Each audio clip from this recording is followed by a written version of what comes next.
السلام علیکم ورحمۃ اللہ وبرکاتہ۔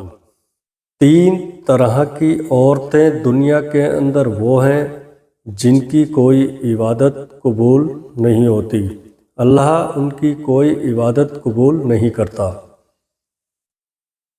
دنیا کے اندر تین طرح کی عورتیں وہ ہیں، اگر وہ نماز پڑھیں تو ان کی نماز قبول نہیں، اگر وہ حج کریں تو ان کا حج قبول نہیں، اگر وہ روزہ رکھیں تو ان کا روزہ قبول نہیں، اگر وہ صدقہ اور خیرات کریں تو ان کا صدقہ اور خیرات کرنا بھی قبول نہیں ہوتا۔ اب وہ تین طرح کی عورتیں کون کون سی ہیں، آئیے ایک ایک کر کے میں بتاتا ہوں۔ اس پوری ویڈیو کو بڑے دھیان سے اور بہت توجہ کے ساتھ سنیں۔ اس ویڈیو سے انشاءاللہ تبارک و تعالی بہت کچھ سیکھنے کو ملے گا، اور خاص کر ہماری پیاری ہماری ماں بہنیں دھیان سے سنیں۔ اگر آپ بھی یہ غلطی کر رہی ہیں تو کبھی نہ کریں، نہیں تو آپ کی کوئی عبادت قبول نہیں ہوگی۔ حضرت امام باقر کے بیٹے حضرت امام جعفر صادق رضی اللہ تعالی عنہ کی بارگاہ میں ایک عورت آئی اور آنے کے بعد کہنے لگی، حضور، دنیا میں وہ کون سی عورتیں ہیں جن کی عبادت قبول نہیں ہوتی؟ اگر وہ نماز پڑھیں تو نماز قبول نہیں ہوتی۔ تو حضرت امام جعفر صادق رضی اللہ تعالی عنہ نے ارشاد فرمایا، اے اسلام کی مقدس شہزادی، دنیا میں تین طرح کی وہ عورتیں ہیں، اگر وہ نمازیں پڑھیں تو نماز قبول نہیں ہوگی، اور کوئی سی بھی عبادت کر لیں ان کی کوئی بھی عبادت اللہ قبول نہیں کرتا۔ تو وہ عورت کہنے لگی، حضور وہ کون کون سی ہیں؟ تو حضرت جعفر صادق رضی اللہ تعالی عنہ بیان کرتے ہیں کہ اسلام کی مقدس شہزادی، تین عورتوں کی عبادت اللہ قبول نہیں کرتا جب تک وہ اپنے اس گناہ سے سچے دل سے توبہ نہ کر لے۔ نمبر 1، جو عورت پاکی اور ناپاکی میں تمیز نہ رکھتی ہو۔ حضرت امام جعفر صادق نے فرمایا، جو عورتیں پاکی اور ناپاکی میں تمیز نہیں کرتی تو ایسی عورتوں کی کوئی بھی عبادت قبول نہیں ہوتی۔ ظاہر سی بات ہے، جب ہمارے کپڑے ناپاک ہوں گے یا ہم خود ناپاک ہوں گے تو اگر وہ نماز پڑھے تو ان کی نماز قبول نہیں ہوگی۔ ایسی حالت میں اگر کوئی شخص عبادت کرتا ہے تو اس کی عبادت قبول نہیں ہوتی۔ یا کوئی عورت یا مرد ہو یا عورت ہو، تو حضرت امام جعفر صادق فرماتے ہیں کہ میرے نانا جان محمد رسول اللہ صلی اللہ تعالی علیہ وسلم جب معراج کو تشریف لے گئے تو جنت کی سیر کی۔ نبی کریم صلی اللہ تعالیٰ علیہ وسلم نے جنت کی بھی سیر کی اور جہنم کو بھی دیکھا۔ تو جب جہنم کو دیکھا تو وہاں پر کچھ عورتیں عذاب میں مبتلا تھیں، وہاں پر کچھ عورتیں عذاب میں گرفتار تھیں۔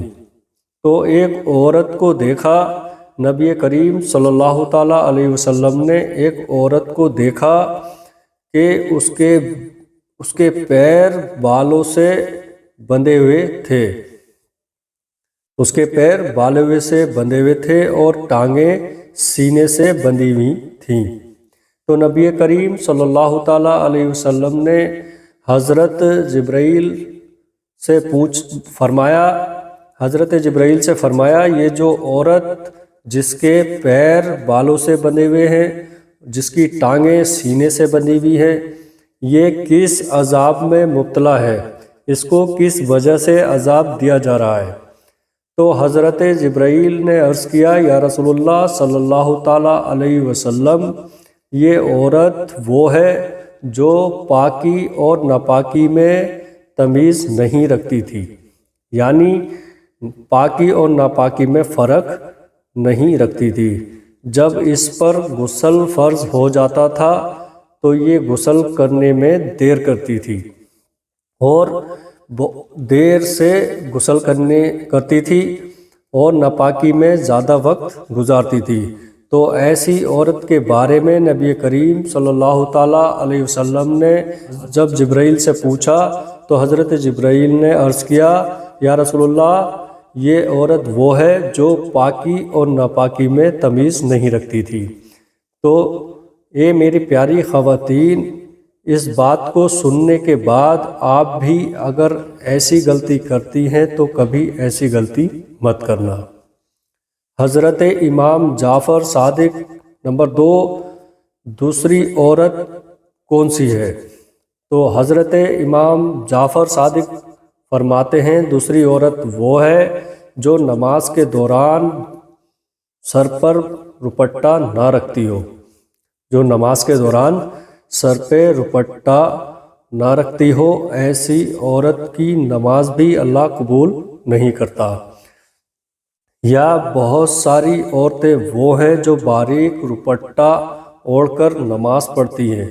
نہیں، اگر آپ کا اتنا ہلکا باریک دوپٹہ ہے کہ جس سے کہ بالوں کی سیاہی دور سے دکھائی دے رہی ہے تو ایسا دوپٹہ اوڑھنے کی شریعت میں اجازت نہیں ہے۔ موٹا دوپٹہ ہو جس میں بالوں کی سیاہی دکھائی نہ دے۔ تو حضرت امام جعفر صادق فرماتے ہیں، دوسری عورت وہ ہے جو نماز کے دوران سر پہ دوپٹہ نہ رکھتی ہو، ایسی عورت کی بھی نماز اللہ قبول نہیں فرماتا۔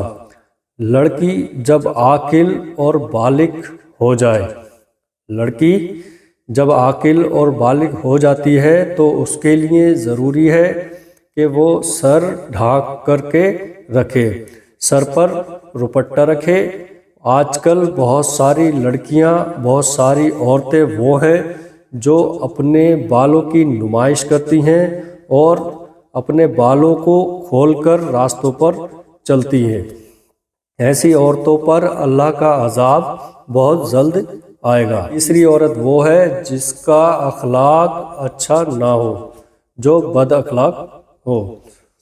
ایک شخص نبی کریم صلی اللہ تعالیٰ علیہ وسلم کی بارگاہ میں حاضر ہوا اور کہنے لگا، یا رسول اللہ صلی اللہ تعالیٰ علیہ وسلم، ہمارے محلے میں ایک عورت ہے، یا رسول اللہ، اس کا اخلاق اچھا نہیں ہے، اس کا اخلاق اچھا نہیں ہے، وہ نماز بھی پڑھتی ہے، روزہ بھی رکھتی ہے اور صدقہ بھی دیتی ہے، لیکن اس کی اخلاق سے لوگ پریشان ہیں، محلہ کی عورتیں اس سے پریشان ہیں، لوگ اس کے مرنے کی دعائیں کرتے ہیں، لیکن اس کا اخلاق اتنا برا ہے کہ سارے محلے کے لوگ اس سے تنگ آ گئے ہیں اور اس کے مرنے کی دعائیں کرتے ہیں۔ تو نبی کریم صلی اللہ تعالیٰ علیہ وسلم نے ارشاد فرمایا، اگر وہ نماز پڑھتی ہے، روزہ رکھتی ہے، صدقہ کرتی ہے، یہ تمام نیک کام اسے ایک دن اچھا بنا دیں گے، اس کا اخلاق اچھا ہو جائے گا۔ دوسرا شخص آیا، عرض کرنے لگا، یا رسول اللہ صلی اللہ تعالیٰ علیہ وسلم، ہمارے محلے میں ایک عورت ہے جو نماز نہیں پڑھتی، روزہ بھی نہیں رکھتی، نہ صدقہ خیرات کرتی ہے، لیکن یا رسول اللہ اس کا اخلاق بہت اچھا ہے، اس کا اخلاق بہت اچھا ہے اور سارے محلے کے لوگ اس کے لمبی عمر کی دعا مانگتے ہیں، اس کی لمبی عمر کی دعا کرتے ہیں۔ نبی کریم صلی اللہ تعالیٰ علیہ وسلم نے ارشاد فرمایا، ایک دن لوگوں کی دعائیں اسے نمازی بھی بنا دیں گی اور ایک دن اللہ تبارک و تعالیٰ مرنے کے بعد جنت بھی نصیب فرمائے گا۔ تو پتہ چلا کہ 3 طرح کی عورتیں وہ ہیں کہ اگر یہ غلطیاں کرتی ہیں تو اللہ تبارک و تعالیٰ کوئی بھی عبادت قبول نہیں کرتا۔ السلام علیکم ورحمۃ اللہ وبرکاتہ۔